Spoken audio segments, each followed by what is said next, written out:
So for this album, Albert decided to leave Cult Records for Vagrant. Now, I'm not saying this is because Julian wouldn't let him call his closing track Side Boob, but I'm not saying it either, you know?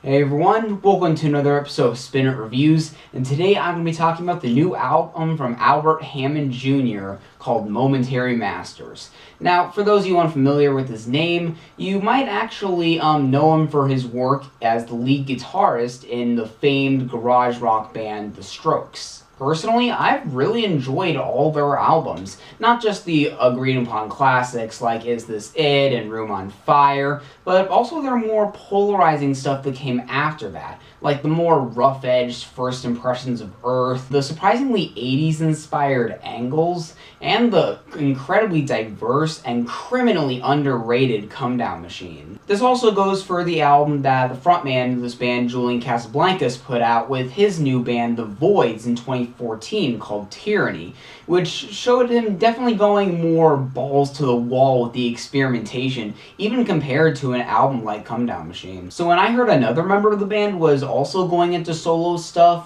before the next Strokes album was going to be coming out, it definitely piqued my interest, especially because this was actually going to be my first full-length exposure to Albert's work outside the Strokes, even if I did kind of refresh myself with the singles before going into this thing. And I'll say this for what I've heard, including this new album here, Momentary Masters. When it comes to his stuff outside the Strokes, it seems like Albert prefers to play it a little bit closer to home. You're not going to find him making these grand overflows of artistic expression in the vein of a song like, say, Human Sadness, for example. But I wouldn't say that takes away from the quality of the music itself. In fact, I'd say that with Momentary Masters, Albert pulled together a pretty good collection of poppy, garagey, indie rock tunes. I'd say the main thing that separates Albert's solo material from the Strokes is in how much more bright and fun and colorful it can be at times. You can definitely tell that's where certain elements of albums like Angles and Come Down Machines were coming from. Also, more than anything, you can tell this album was written from the mind of a guitarist, because the name of the game on Momentary Masters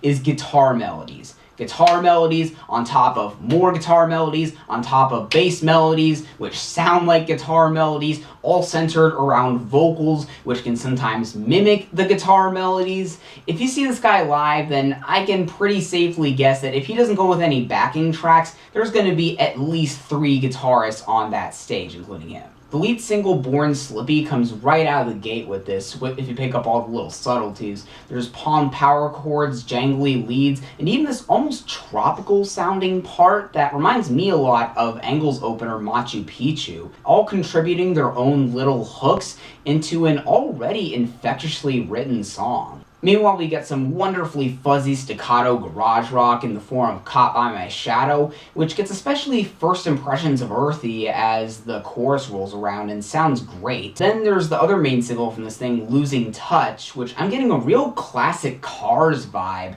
from in all the right ways. Then there's the disco-flavored and surprisingly political Power Hungry, and of course, how can I forget Side Boob, which ends the album on a pretty high note as it just goes on and on with this energetic groove that just picks up more and more guitar parts as it goes along with practically no chorus, and ends the album on a pretty creative note that also proves my notion again that this is a true guitarist album. I will say that this guitar-centric focus doesn't always show itself in the best of ways. There are moments here and there where the vocal melodies feel like a bit of an afterthought, and especially the drum work on a couple tracks here is just kind of sloppy. Like on the otherwise pretty well done cover of Bob Dylan's classic Don't Think Twice It's Alright, where buried below miles and miles of impeccable guitar parts, we get a bizarrely lazy drum machine that's actually programmed out of sync with the groove of the rest of the song.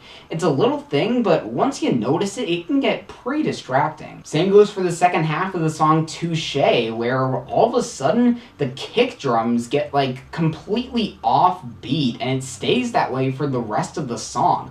I know I'm making some pretty, I guess, music nerdy observations here, but these are some pretty easy to spot errors that could have been fixed with at least another take from the drummer. I don't know, maybe it was just a bad day in the recording studio, but there really was no excuse for this, honestly. Plus, it doesn't help that songs like this and Drunched and Crumbs and Coming to Get You are essentially him treading water at certain points in this album. That all being said, like I said earlier on, I still think this is a pretty solid solo effort, and I'm gonna give it a 7.